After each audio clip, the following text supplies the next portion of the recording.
Coming to you recorded in the Imperial Core, Chairman Lmao.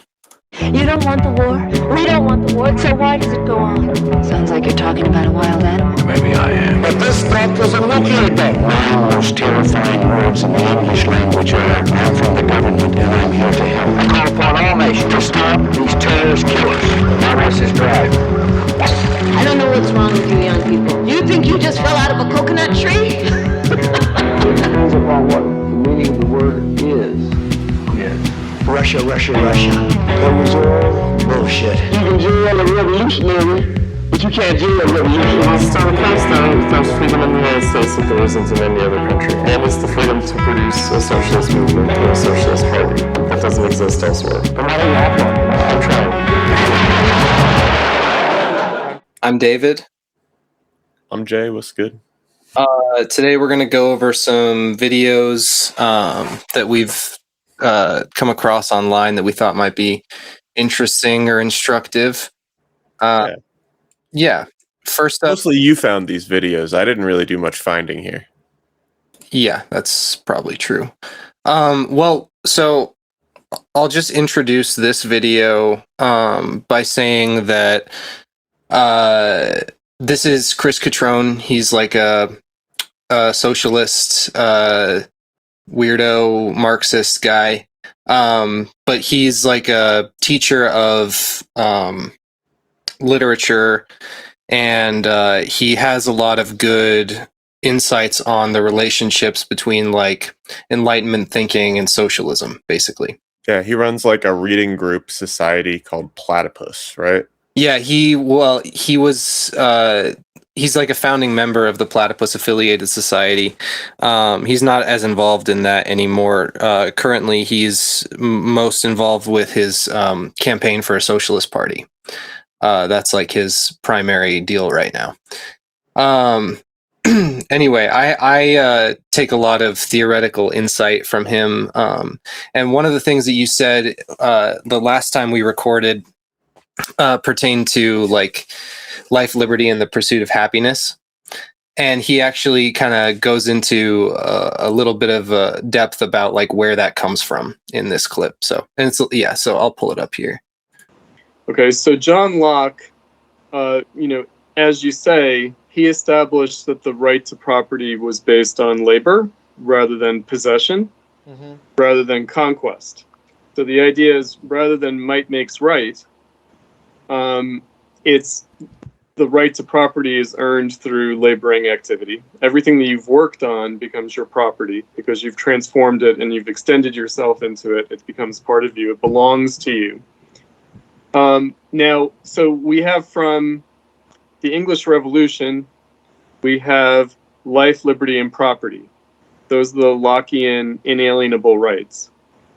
So when Thomas Jefferson sat down to write the Declaration of Independence, when he was commissioned to write it up, and he did so in consultation with Benjamin Franklin. Benjamin Franklin, a little bit older, participant of the, philosophe enlightenment culture in Europe. They revised Locke. So they replaced life, liberty, and property with life, liberty, and the pursuit of happiness. Yes. The reason that they replaced property with the pursuit of happiness is because they thought, well, property is a means to happiness, but it's not an end in itself of happiness. And we might need property rights now, but in the future, maybe we won't. Right? So they thought you can't call property rights an inalienable right because that could change. It's a means to an end. It's not an end in itself. The way life and liberty are ends in themselves. Right? They just are values in and of themselves. Property is not. They thought. Yeah, that makes sense to me. And What he's saying about Them being ends rather than yeah. Well, and yeah, like the fact that they're ends makes them like values, like social values, not like individual values, Yeah, and the deepest goal of government is to enforce a moral code, I think, right? The deepest goal. Well, Maybe not the deepest goal, but to like have people act in a way that there is moral accordance with each other. People can expect how people are going to act. You can go outside and it's not, nature anymore. Well, the idea of Rousseau's like social contract is that people can only form societies on the basis, like insofar as they can agree with each other not to kill each other. And you don't actually need the state for that. Totally. So, yeah. And I've read, or at least, I skimmed Arendt's On Revolution, and she spends that chapter on public happiness where she's critiquing the way American culture had inherited that idea, because to the founders it was transparent and obvious that happiness, as they had talked about it all the time, was public happiness, meaning the ability to, after you've been studying philosophy, for years on end, to be able to engage in public discourse, have debates openly and critique things, right? So, right. At which Marx also liked the idea of being able to critique in the pub at the end of the day. Absolutely. Right? I mean, so it's Locke as transformed by Rousseau. So where did Jefferson and Benjamin Franklin get the idea? Boom, Rousseau. Let's go. That property is a means to an end and not an end in itself. It's from Rousseau's critique of Locke. Oh wow. Yeah, I mean these are both these are both Enlightenment thinkers, like kind of. Rousseau was in the same period as Locke, right? Maybe slightly after. Yeah, that's right. Yeah. Yeah. Yeah, but Rousseau's the cool one. True. Yeah. And this is the affinity of the American and French revolutions. Rousseau. Yeah. And so, so what I'd say about this is, to kind of come back to it, the bourgeois revolution. Right. What, of course, Benjamin Franklin and Thomas Jefferson and others in the American Revolution took for granted is what we were talking about earlier, which is the principle of labor. Meaning labor as a social principle may or may not have to be objectified in the form of property rights. Right? So that's where they're open-ended. Now, I'd say about Arendt, it's not just happiness, it's the pursuit of happiness, which is also open-ended, the way life and liberty are open-ended, ends in themselves. So the pursuit of happiness, not any definition of happiness, not any particular. Now, of course, that's not individual happiness. That is collective happiness as well as individual happiness. Right. And therefore, it's public as well as private, of course. And okay, so he's actually saying that it's the pursuit of happiness pertains both to public and private happiness, not simply one or the other, which I kind of like that. Okay. Yeah. Yeah, they're talking about something, I'm not sure which writing they're talking about, something written by Hannah Arendt, criticizing some socialism somewhere, Sure. Yeah, here. Too many levels deep. We're just looking for some part of this that not really necessary for. Yeah, that's right.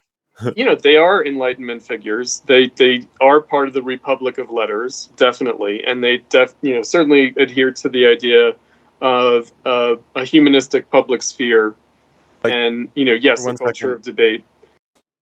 Like what they're kind of getting at, I think, eventually here is that like Lenin isn't really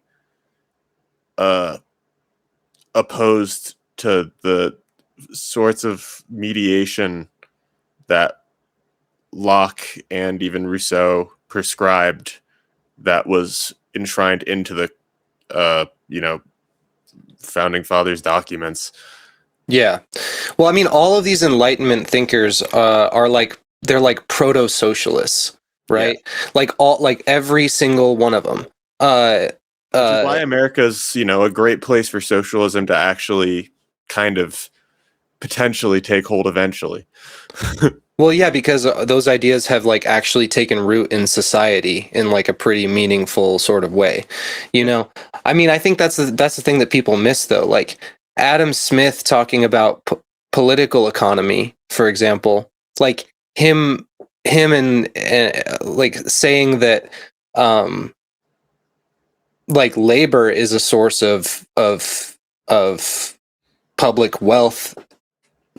In his book, The Wealth of Nations, like that has to come before Marx can talk about, you know, the dictatorship of the proletariat, before Lenin can try and enact it. You know what I mean? But all of these things are like related and built upon each other, you know, even though we're hundreds of years away from it at this point. Yeah. So, you know, that's the bourgeois revolution. The interesting thing is that from a Marxist perspective, the bourgeois revolution had been going on for a while. Before 1776 and 1789, it had been going on really since the Renaissance, since the free city-states of the Renaissance, since they started thinking about what kind of polity they constituted. And that's why Machiavelli is important and other thinkers. Vico. You know, there's a new conception of society, a new conception of history involved. But it's interesting that bourgeois society, from Marx's perspective, because he talks about this, only became fully conscious of itself at the end of the bourgeois revolution. So 1776, 1789 come at the end. They're not the beginning of bourgeois society. They're the end of a process. Right? So bourgeois social relations had emerged over hundreds of years since the Renaissance. And it's only at the end of that process that bourgeois society becomes fully conscious of itself. And that's why you get the Enlightenment, and you get especially Rousseau as a kind of radical Enlightenment, and you get people like Adam Smith and Kant and Hegel, who really come into a full consciousness of bourgeois freedom, and the bourgeois freedom of the social relations of labor as a socially transformative phenomenon. I think what a lot of these guys are saying is that, like, the fact that our society runs on the basis of people buying and selling each other's labor, like, that is like the transformative essence of like the way society works right now, you know? Like, when things feel unfair, like, I've been cheated, you know, it's unfair because, like, that's the way we've built our society, you know? Yeah. If you can't get a job doing something you're skilled in, you know, the reason you're mad about it is because you feel like you should be able to exchange your labor fairly, you know? Yeah. Yeah. You have any thoughts on... He's getting into Hegel a little bit as well here. Kind of... He kind of just mentioned him in passing, yeah. Yeah. It's like capitalism isn't something that took away bourgeois freedom. It's kind of, I don't know. It's just not. I'm putting it together. I'm sorry, man. No, that's okay. Look, you know, the way that I want to describe capitalism is the contradiction of bourgeois society and the industrial revolution, basically, industrial mode of production. You know, the fact that we can overproduce with very little labor is the reason why we have crises of overproduction and therefore unemployment. You know what I mean? That, and so, you know what I mean? So capitalism is itself a contradiction, and that contradiction manifests in the form of all these crises that we talk about on our lovely little podcast, you know? Okay, yeah. I mean, I don't think I have much to add, but that I agree with that. That sounds accurate. Like, yeah, well, I'm just trying to give a little bit of an explainer just for you and the audience to kind of root the critique, you know? No, I do kind of need some walking through with this, because he's actually drawing from like a different text every 5 words. And like, I've, you know, read some of these guys in my life, but it's been a few years for most of them. Yeah, he's kind of a lot to unpack. Yeah. And he's like Hegel. Yeah, well, I really enjoy, like, Chris Cutrone has hours and hours and hours of interviews online and also lectures. And you can listen to a lot of them like 2 or 3 times because, frankly, you're just going to miss stuff the first time through. Yeah, I mean, he's one of your favorites. That's why he's in the intro. Like, yeah, I put him in the intro stuff all the time. That's right. That's right. Yeah. And moment of history. Now, what's ironic about that is that just when bourgeois society becomes conscious of itself, it's going to go into crisis with the Industrial Revolution. Okay. Which is already beginning in the mid 1700s in England, and is certainly underway in Europe by the time of the French Revolution and after the French Revolution. So, again, very quickly, this bourgeois revolutionary perspective encounters a new problem, the Industrial Revolution, Right. which really troubles the conception of society based on cooperative labor. And really undermines the seeming unity of productive people, right? So exactly what we were just saying, right? Like, these productive forces like disrupt the idea of a society based on cooperative labor. Yeah. Yeah, because, capitalism, it declasses people, it de-skills people, it underpays people, it overpays people, it underworks people, it overworks people, the list goes on. Yeah. Because that's right. Because nowadays What's it's obviously the third like... estate? It's not a third estate. Suddenly you see there's a sharp division between people within this estate. And so really quick, just on the terminology, the first estate was the priesthood and the second estate was the what? Aristocracy. The aristocracy? The warrior caste. Yeah, they're the warrior caste. And right. So normally when people think of aristocrats, they're not usually thinking of like warriors, right? Like... All right, yeah, we're talking like... I have no idea what he's talking about right now, man. I think we can kind of move on. I'll just sort of sum up. I'll just kind of wrap this up. He's talking about human anthropology. Okay. And he's saying that like the first form of the first like government, the first form of estate is the church, the priest class. Okay. Mm-hmm. And then over time, it becomes the aristocracy, right? The knights, the samurai, whoever, right? Right. And then after that, it becomes bourgeois society, the merchant class.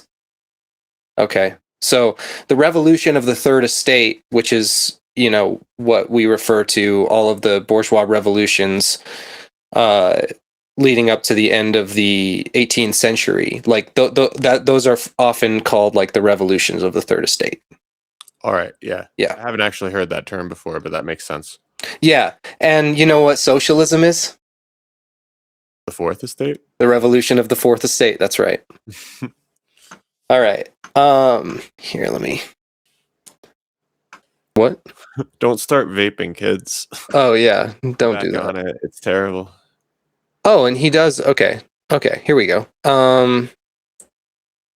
So this is from an Instagram creator, Renan Manes, looks like. Yeah, he has some really popular reels. Okay. Some of these have millions of views. Okay. Not this one though. This one was like less viewed than some of the other ones, but it was, I guess, more of a quick slideshow of text showing. Yeah. Which is why it was probably viewed less. Well, it hit my feed because I have a cursed Instagram feed. Your Instagram is so cursed. Yeah. All right, let's just hear what he says. So he said, the text on the screen, every communist should, start studying capitalism, macroeconomics, or you will believe that socialism can only survive through Trotsky's permanent world revolution. Okay. Before we get started, this just hits me wrong. Like on so many, like, yeah, like this is an Instagram reel, and you're bringing in like a socialist beef from 90 years ago, 100 years ago. Wait, just so I understand, do you think that this ties in with the last point? No, this is not related. We're switching gears. All right. Totally. I don't know. I just like I just like this hit me, and I wanted to like show you. I don't know.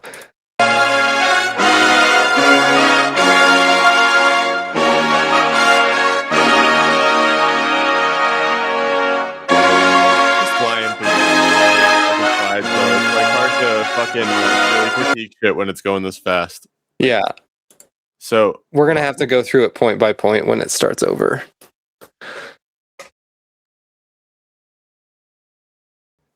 I'll just pause it, and we don't have to listen to all the music either.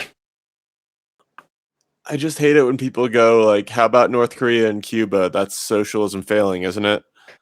Okay. All right. Every communist should start studying capitalism, macroeconomics, or you will believe that socialism can only survive through Trotsky's permanent world revolution. We're going to pause every time.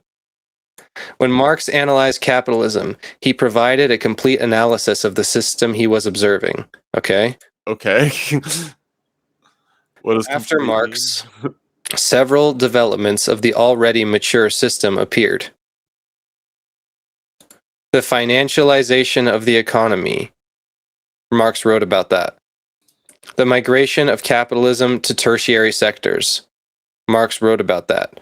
A global dominant fiat currency. Okay.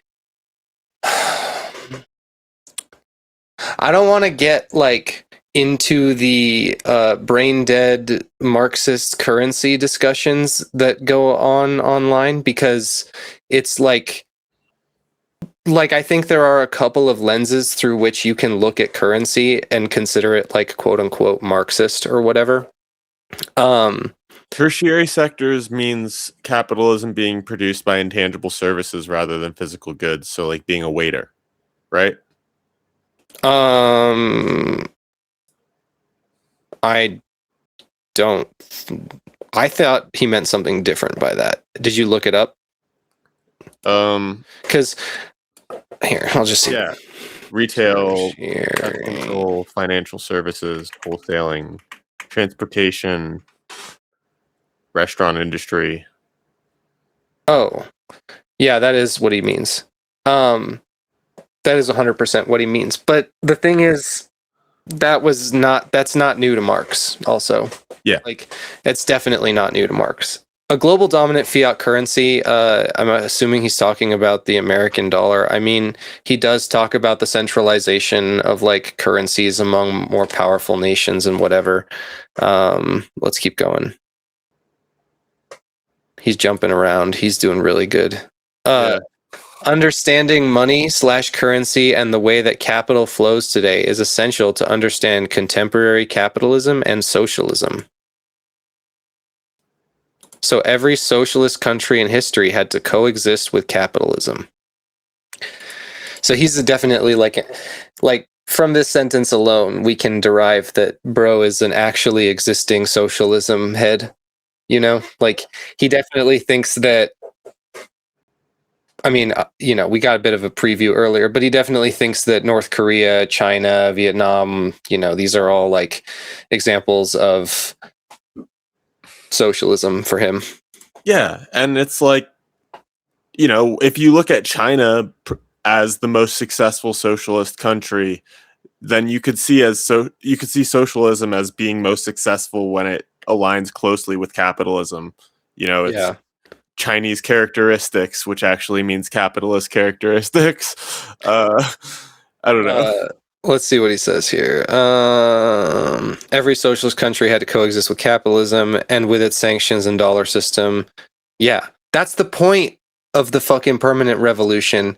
Yeah. The whole point the whole point of international proletarian socialism is the idea that like if you have these like large capitalist blocks, you're not going to have like a successful basis for socialism. Yeah, and I mentioned how the last clip is why America would be a good candidate for somewhere where like socialism could actually take hold, but this is why it's important for it to take hold here. Yeah. If it doesn't actually start to happen here, it actually won't happen globally. Yeah, coming to you recorded in the Imperial Core, Chairman Lmao. Yeah. Okay, the isolation of countries such as Cuba or North Korea cannot be understood through their internal productive capacity itself. Totally agree. But that doesn't work toward his point. Because its exclusion from the global exchange system ends up limiting the development capacity of its material bases. Bro is providing arguments for the Trotskyism that he's spewing hatred for. Like, I don't understand. Like, yeah, Cuba was working with the USSR for a long time for that reason, and when that stopped happening, it really set them back. Yeah, no kidding. And from the moment there is an alternative and from the moment there is an alternative and response capacity, the result is clear.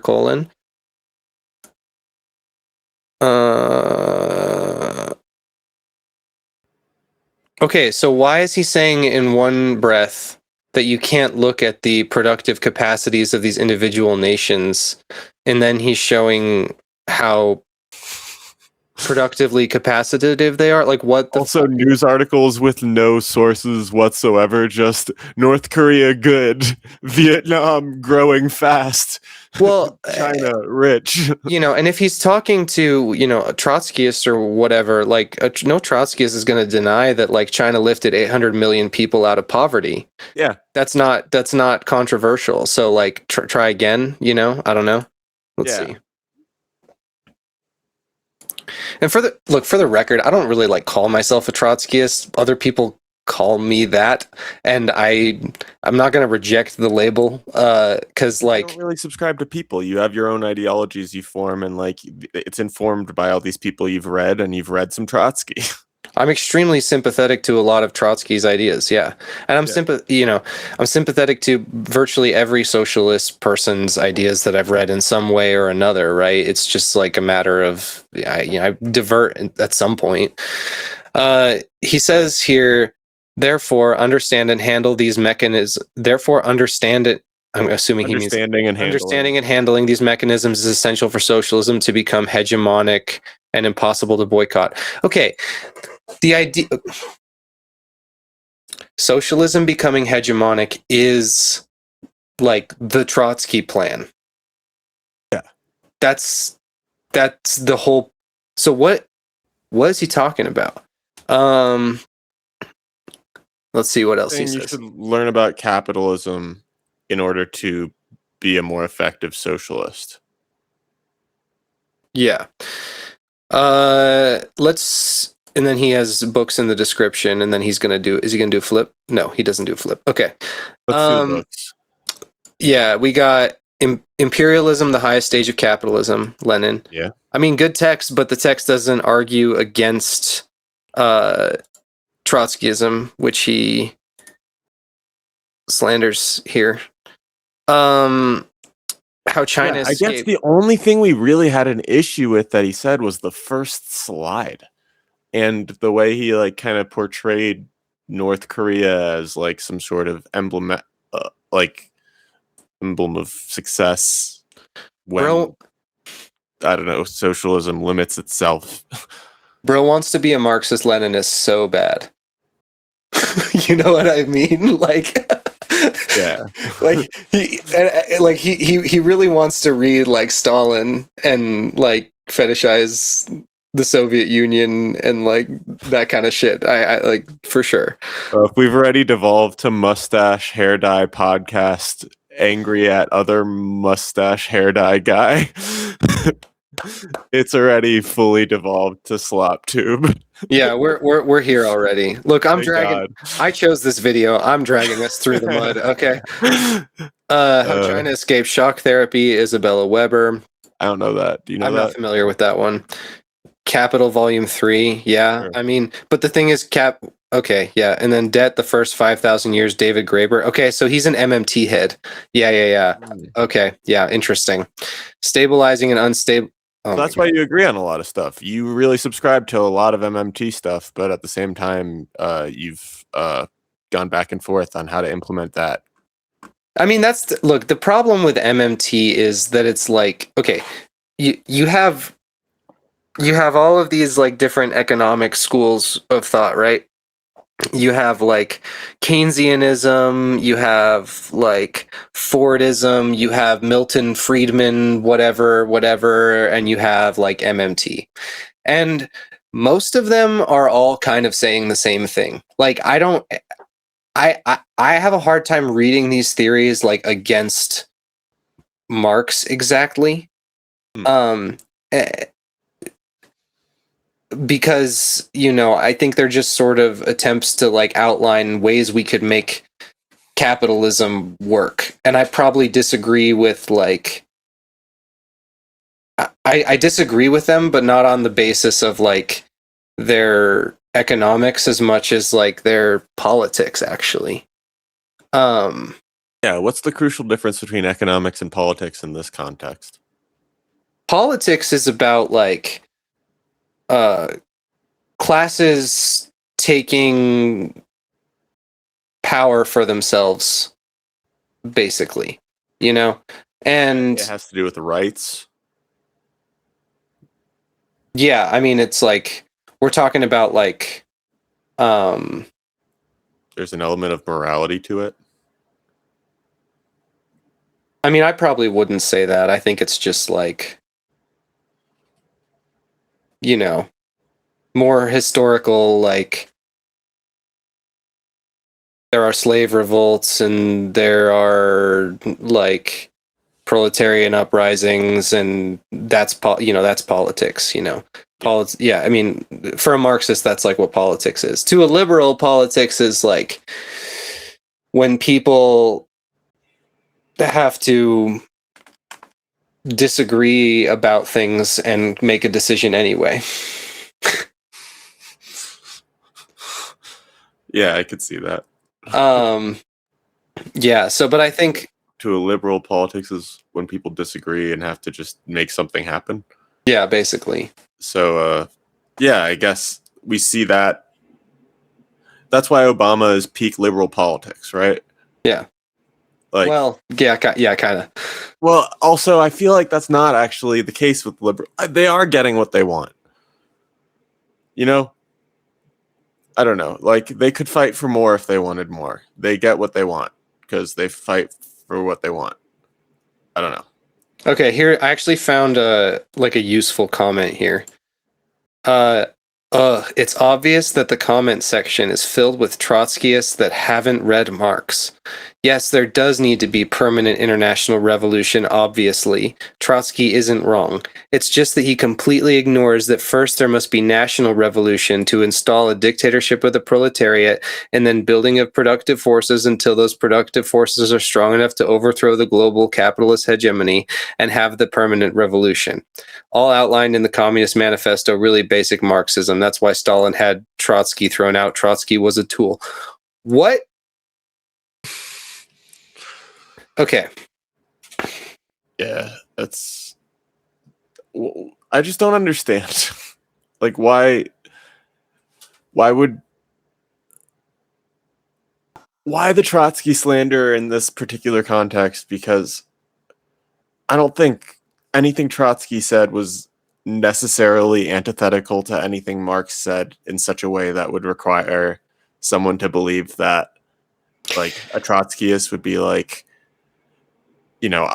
like someone who never read Marx. Like, you would have to probably. I don't think anyone has read Trotsky and not Marx. I mean, I would hope not. Jesus fucking Christ, I would hope not. Well, I don't think anyone has. Well, like, look, Trotsky probably did have some bad takes, especially leading up to the October Revolution or whatever. But like, I think he was an invaluable participant in the October Revolution. And I think that he and Lenin had a very similar vision for like world proletarian socialism that the USSR basically had to give up on, And then, okay, we got another good comment here. Dude, the current state of socialism globally just proved Trotsky right, especially the fall of the USSR, which he predicted. Although Trotsky said it was going to go down a lot faster than that. Yeah. The isolation of Cuba and its fall to capitalism, and the same for China. He was proven right again. True. Yeah. Yeah. I mean, like, drop a like on that. I'm not logged in. Ah, brutal. Yeah, but like that's a sensible comment. I think so. How do we build a true communist country? Great question. I mean, honestly, most of the people that would critique Trotsky and claim that they're Marxist Marxists are actually kind of Stalinists, right? Yeah. Currently, yeah. Well, like there's kind of no reason to be this anti-Trotsky unless you are buying into 1930s propaganda made by Stalin. right. I mean, Am I? I don't know. Maybe I'm. no. Look, you're right. It's tough though, because it's like I want to be like as charitable as possible to these people, but like frankly, I think they're doing like cargo cultism. Yeah, describe what that means again. Like a cargo cult? Yeah. Cargo cults. It comes from like a real thing. You want to pull up a little thing about cargo cults? Yeah, actually, I was. Yeah, I'm gonna pull up a video about cargo cults because we've had this conversation already. Yeah, that's right. Just not on camera. Yeah, we actually started filming because we would basically have conversations that we wished we had recorded so we could reference what we said and kind of look stuff up more and like really think more deeply about what we were saying. So we mostly wanted to record this stuff for our own I guess thought processes. It's like writing an essay, but really it's like brainstorming an essay once a week with a friend, which is kind of something I haven't done since college. So it's nice. All right, here we're gonna watch a little video on cargo cult. During World War II, American troops created air bases on remote Pacific islands. To natives who had never witnessed advanced technology, the sight of giant metal birds touching down looked to them as if the gods themselves had turned the Earth into a planetary pit stop. They would see these big planes land, and it was all technology that just was out of the sky. They didn't know how these things worked, but they could see them land. And what they liked about it was they were getting free stuff. They were getting cargo. Suddenly, when the war was over, all these airstrips were abandoned and everyone left. And the islanders scratched their heads and they all said to themselves, wow, wasn't it great when all these planes came out of the sky and gave us free cans of corned beef and stuff? We really liked that cargo. Entire religions sprung up from this, where priests actually said, yes, that was our dead ancestors sending us cargo. So what they did then was they began going to the old airstrips and they would build mock wooden airplanes to try and get those planes to come back from the sky and deliver the cans of corned beef to them again. And so you can see how then an analogy with modern cargo cults plays exactly into the ancient astronaut scenario where something like this could have easily happened in the past, and entire religions built around ancient astronauts. Okay, he got into like some weird crap. History Channel alien theory type shit. Yeah, it got weird at the end, but the basic the meat and potatoes was there until he got weird. Well, the point is, see how like Stalinists were kind of using, I don't know, the husk of the airplane of Leninism and the Russian Revolution, the 1917 revolution. all we have to do is to put ourselves in people's shoes and then try and like sort out how this stuff makes people feel. You grow up in the US, or whatever, you hear all this like anti-socialism, anti-communism propaganda, but shit sucks here, right? So you look at the socialism. Shit sucks just enough. Yeah. Well, so you look at the socialism and communism propaganda and you're like, man, maybe this shit ain't so bad, And, the thing is, like, in all of that propaganda is like all of that propaganda is rooted in a couple of things. It's rooted deeply in like Marxist theory, and it's rooted in like working class politics. You know what I mean? Or really a movement for socialism, a working class movement for socialism. Okay. Sure. Take away the Marxism, take away the working class movement for socialism, and you're kind of like trying to put Humpty Dumpty back together again. You know what I mean? Yeah, and do you think in that sense that Stalinism's less of a big jump from liberal democratic socialism for people than Yes. Trotskyism because it doesn't require global revolution, which seems more extreme? Yes, 100%. Which is crazy because saying Stalinism is the like less extreme version is to ignore a lot of brutality. Yeah. Well, and it's not like it's not like I don't really like drawing the lines between these people, making them like good people or bad people or whatever. I kind of want to look at them and their conditions and say like, well, what can I learn from this? And what I can learn is like, in the case of like Stalin, sequestering the revolution to essentially the borders of Russia, like that might have been what he had to do for material reasons, in order to hold the Soviets together. But like, was that building international proletarian socialism? I mean, not in my opinion, So we, you got to look back at all of these revolutions, right? 1917 for us has to be what the Paris Commune was for Marx. It's hard to get into. I mean, now you would have the conversation of colonialism attached to that, right?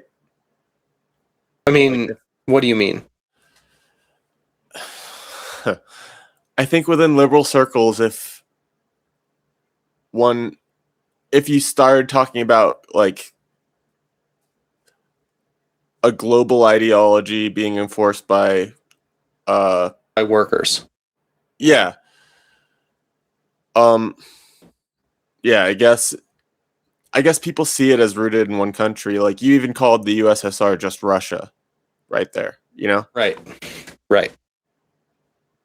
So I think that there is like a dominance aspect to like the other countries would have to submit to like the ruling of like a leader in one place.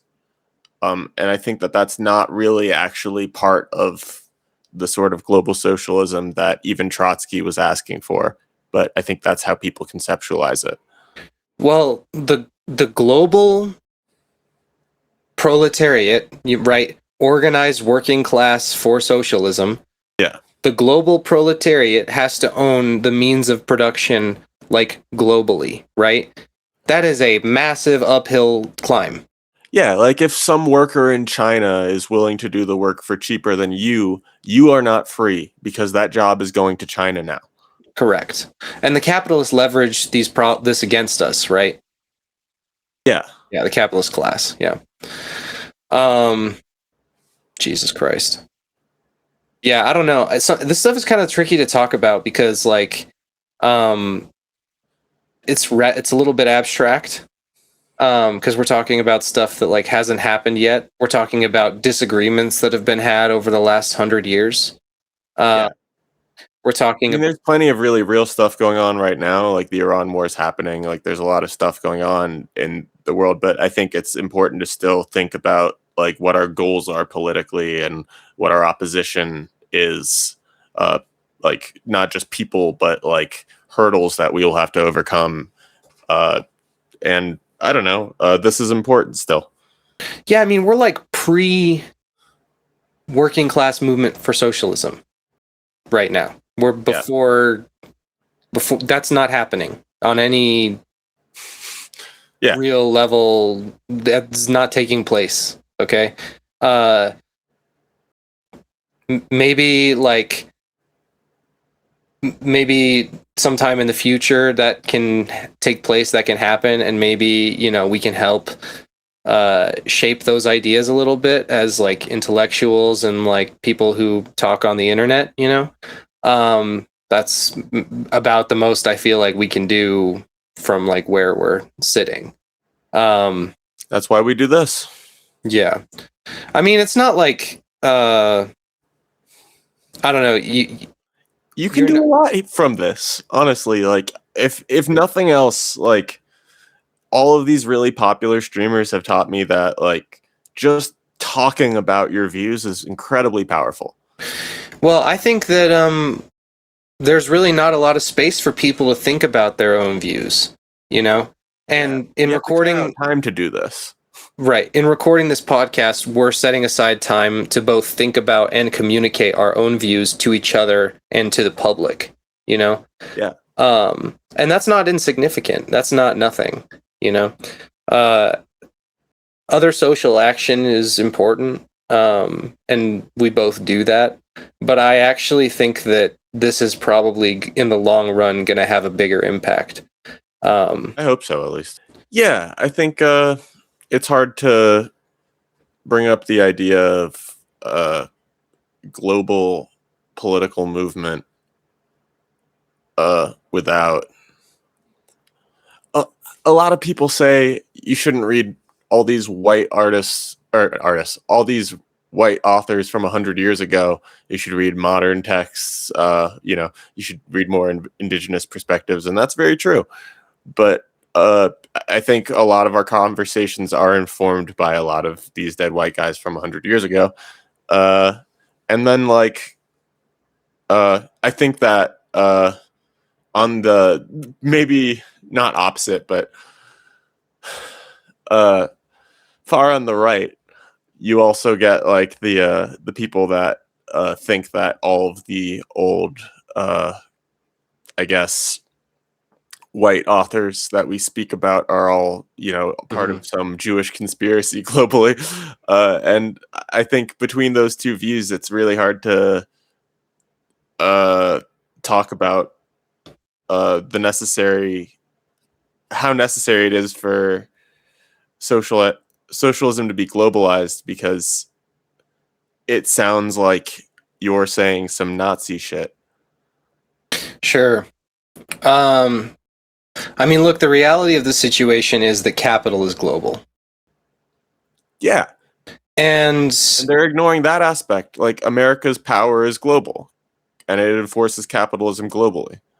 Yeah, I mean, look, even if you take a more like multipolar view or whatever, like, it's not as though China's not another capitalist power or Russia's not another capitalist power. Like, or yeah, and when countries in global capitalism do like self-determination struggles, like, they become capitalist states. Yeah. So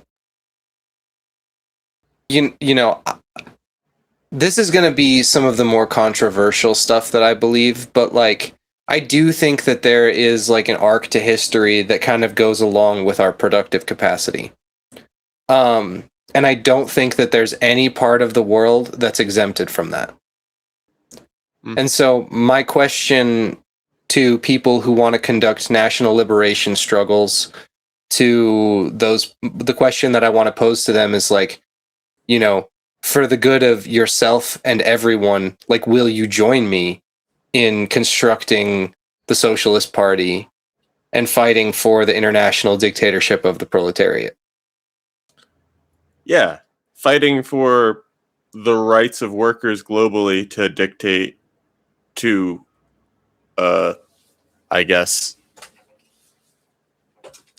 to decide what rules they follow as a people. Yeah. I mean, I think you're going to get a whole lot more self-determination under socialism than you will under capitalism. So, you know, I understand that you just don't want to be involved in the process of globalization, but like, capital is going to run you over one way or another. History has shown. Yeah. So I'm looking at a way out of capital.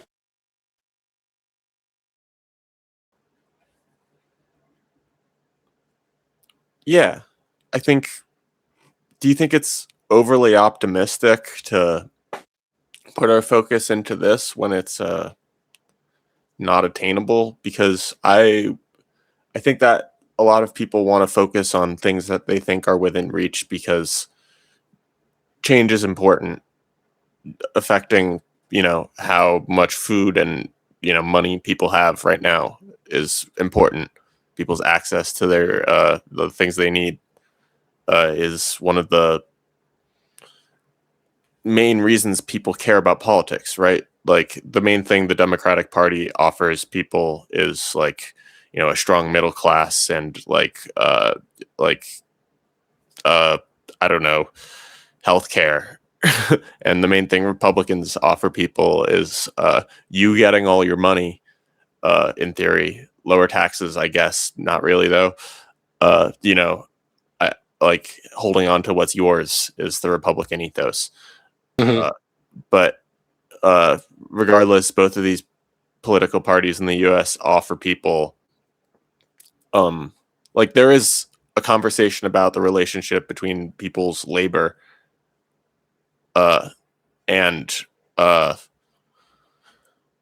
I guess what they get, but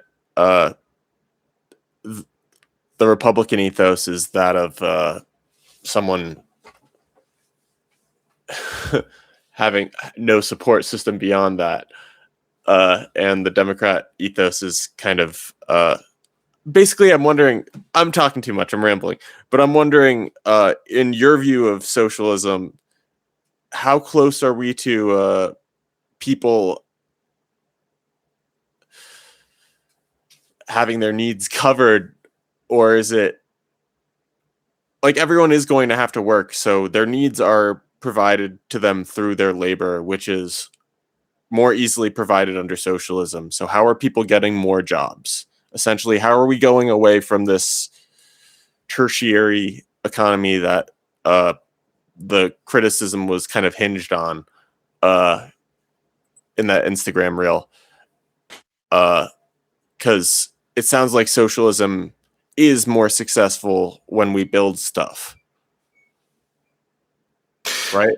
Okay. The tertiary economy thing, Marx isn't exactly like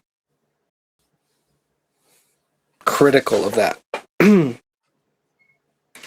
He's just sort of saying that that's like a part of capital. That's one way that the accumulation of capital works, is through that particular means, right? And all of these services, many of them are human needs, in fact. Delivery, for example. Yeah. Transportation is a human need. Yeah, exactly. Transportation is a human need. You can't do material production without the intermediate shit that this guy's talking about. So, and you kind of need restaurants in society, right? So I don't think there's any anything Marxist about eliminating that like sector of the economy under socialism or whatever. That doesn't really make sense to me. You were kind of talking about like, I don't know. I think the way that you might want to pose the question you're trying to ask me is something like, how can I be talking about like world proletarian socialist revolution like when people ain't got dinner, basically? And that's kind of people's problem with us talking about socialism. This seems like idealists. I can't get you dinner. Like, dear listener, I can't get you dinner. Like, you have to, like... And Hassan Piker can't get you dinner either. And Hassan Piker can't get you dinner either. Like, you exist under capitalism, you have to go get a fucking job. And if you cannot get a fucking job, like, you are fucked. Yeah. And I don't want that. I don't want that for anyone. I want disabled people to have dignity and means to be productive members of society. I want elderly people to have dignity and means to be productive members of society. You know what I mean? You are less fucked if the buses are free. You know? You are less fucked if the food bank is like actually giving you good food and there's like SNAP benefits that are covering your ability to get that food that are reasonable and easy enough to get without spending a shit ton of time. But how do the buses become free? The buses become free by shorting the pensions of city workers in the case of New York, yeah. In the case of New York Mayor Mamdani. Which ultimately is affecting the old people that are relying on the buses. Yeah, he's deferring payment into their pensions until a later date, basically. But that's going to have to be voted on in the legislature to like actually spend that money, I think. Which is a big, like, why couldn't you know, like, he can't just write into law that there need to be free buses because he doesn't have that power as the mayor of New York. Mamdani doesn't have that power. Yeah. So, like, you know, we can go in circles around and around on this issue because you can say, oh, well, we could get people cheaper buses. And I'm going to say, okay, so you're going to do that through the capitalist state. Okay. Which means working with capitalists when you do it, which means they're not going to let you just tax rich people more to make it happen. But they're not going to let you tax them from their profits, which is the even more that would be the way I'd want to do it. Yeah. They're not going to let you tax them from their profits. They're going to want you to impose taxes on other workers in order to have these services put into place. And what are we asking for when we are asking for, like, you know, the onus to be on wealthy people to pay their taxes in order to fund these public services? We're asking for our jobs to cover us getting to work and us having a place to sleep at night. That's right. That's ultimately what we're asking for. Well, it's about the bourgeois social relations thing. If my employer can't pay me enough to get to work, there is a problem with the relationship I have with my employer. Yeah. You know what I mean? And there's the critique that it'll stifle small businesses. That what will stifle small businesses? To, I guess, require higher payment, which I think is dumb. I think small businesses are operating on razor thin margins. Look, if you need social if you're talking to me, right? So, like, if you need a social service, you're going to get that money from highly productive sectors of capital. That's my opinion. You know what I mean? But they're not going to give that to us, which is why the revolution is an inevitable conversation. Yeah. What was I on about in regard to the buses thing? No, it's That's why people freak out and say it has to be like the richest 1%, because why is it on, you know, owner of the tea shop I work at? Why isn't it on Jeff Bezos? Well, it's not on him personally, right? But like, we allow, I mean, the state functions to allow for his kind of business operations to persist. You know what I mean? Which is why we have to change the basis of like who operates the state. So, like, you know, the short answer as to why I don't think, you know, going hard after these welfare programs and like wasting my time on like democratic like capital D Democrat electoral campaigns is because I don't think it will work. Yeah. And I don't think you brought up the New York example. That's right. Yeah. Because it kind of didn't work and people are satiated enough still. And now Mamdani's just posting reels in his Knicks jersey probably for the next 3 months. Yeah. I mean, it's fine. Like, the buses are going to be free. That's good. But the trains still aren't free. Sure. The trains still aren't free, and he paid for the buses out of the worker pensions. Which isn't free. Right. Or whatever the hell Janis Joplin said. I mean, look, you're just... all these like Democrat programs for socialism just want to take money from like individual workers' income tax or whatever. We have to tax the profits. Yeah. Which, good luck getting a Democrat to tax the profits. I mean, that's ultimately just putting it earlier up in the chain.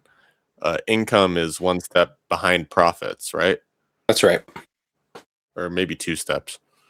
I mean, I think that, the only reason I feel like you want to address like the quote wealthy in America is for propagandistic reasons. Because I don't actually think that you can just tax wealthy people and like get social services. I don't think capital works that way. You know, this is kind of the opposite of what Bernie Sanders campaigned on, right? Well, he certainly didn't campaign on world revolution. Totally. Yeah. What do you mean? He would get up there on stage and talk about how we have to tax the billionaires every time. Yeah, but it's not about the billionaires. But the thing is, you're... billionaires! Yeah. I mean, look, even taxing just... when I say taxing the profits, like, I'm sort of aware that that's an impossible ask. Like, I know that that's not gonna happen, and I don't think that there's, like a point in pursuing that end. Like, there could be a propagandistic point, like, say we have a socialist party that's, like, growing, and we have, like, people in office starting to make impossible demands of the capitalists like that is going to become crucial. But until such a time, it's like, abolish the police. Things that seem impossible become possible when enough people say it for long enough. I mean, we have JD Vance, keeping Israel in check now somehow. Yeah, but I don't think that's because, like, it's unpopular. What do you mean? I don't think he's popular politically. He's certainly popular people-wise. He's certainly leveraging the popularity of his anti-Israel or anti-Zionist rather stance. He's certainly leveraging that popularity against, like, the Democrats, for example. Yeah. The reason this shift is happening is because there's a political shift happening in the United States foreign policy. Mm-hmm. Right? Like, if we're going to pull out of Iran, Israel has to not blow it up, like the deal, I mean. You know what I mean? Which is what's been happening these last couple days. I mean, it's Sunday right now as we film this. Yeah. But that, again, that's like, geopolitics. That doesn't involve, like, the working class. It's just like... Sure. I guess I was more trying to just frame it as an example of a movement starting as almost grassroots, and quickly gaining enough popularity to somehow be spouted through the Republican Party. You're talking about anti-Zionism. Yeah.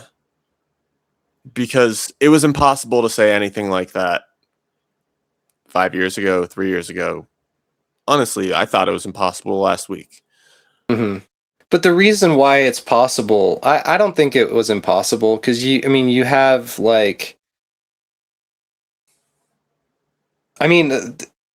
he is, like, shockingly open about how there's, like, a brand of Zionism that he thinks is, like, really toxic. JD Vance is, like, really open about that in the interview, I think. Yeah. And there haven't really been people, like, political people who've been willing to speak with that kind of freedom. But I'm not really sure that, because, like, from the very beginning, like, the shit in Gaza has been unpopular with people.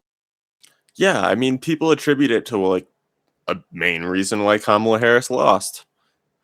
I don't know if I believe that. Like, Zionism has been very unpopular since the start of the Gaza shit, especially online, right? Yeah. I don't think there have been any significant political shifts, or not political, any significant shifts in that popularity like recently that would push JD Vance over the edge, which is why I kind of have the belief that it's some political reason and not some like popularity reason, right? The popular bump is just a bonus. It's like a, you know what I mean? Like, he's playing into that a little bit.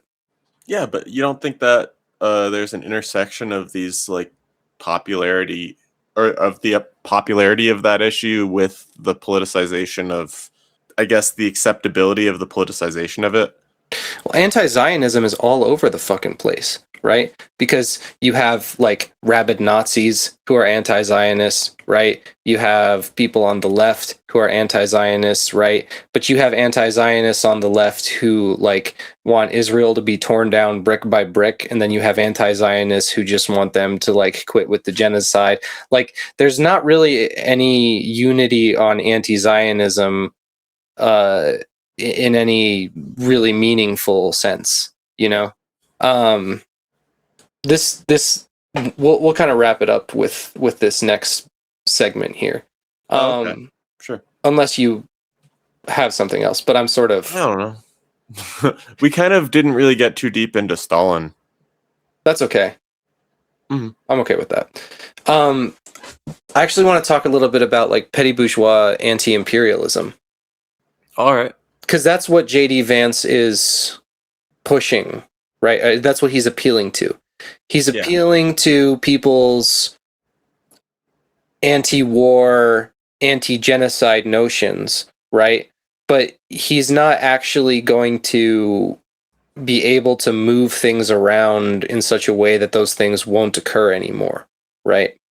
And the reason he can't do that is because he's an agent of he's limited by the capitalist state, basically.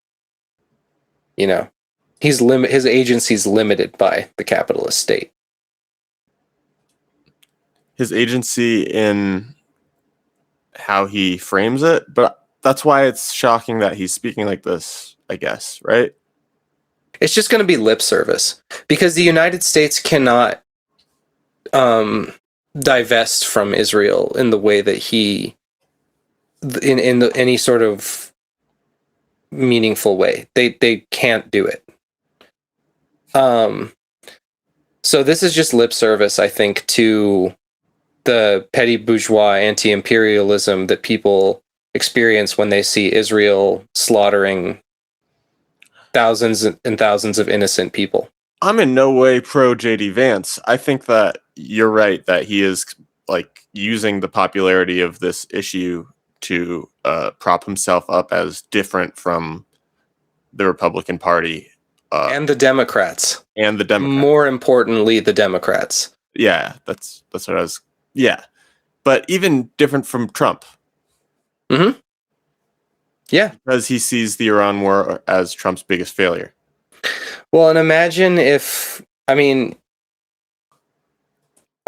kind of energy boost Kamala would have gotten from people exactly had she opposed Israel in the way that JD Vance is doing now while Joe Biden was president. Yeah. You know, like I think this is in direct response to that. Well, I said earlier that I don't really think that she could have won the election on that basis. But like, I do think that would have made the outcome a lot closer for sure. Yeah. I mean, you drive across America, everyone you meet is going to vote for Trump until you get to like most major cities. Yeah. But you know, there's a lot of major cities and that's where most people live. Right. So it's I could see how most Americans would think that, like, how could Trump not win? And I kind of am sympathetic to that view because I'm not saying anything definitive about whether or not Kamala would have won given a different stance on Palestine. We literally don't know because the Democrats won't tell us. Do you know about that, by the way? The DNC, like, postponed and postponed and postponed an autopsy for the 2024 election. Mm-hmm. And they finally did publish it, and it was garbage, and it didn't mention even Gaza-Palestine issue. Yeah. I did hear that, yeah.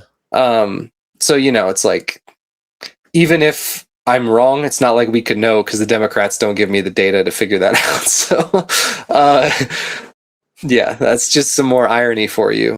The Democratic Party is a party of contradictions, like, necessarily, because they want to appear like the worker party while kind of essentially functioning as limiting a worker movement from happening.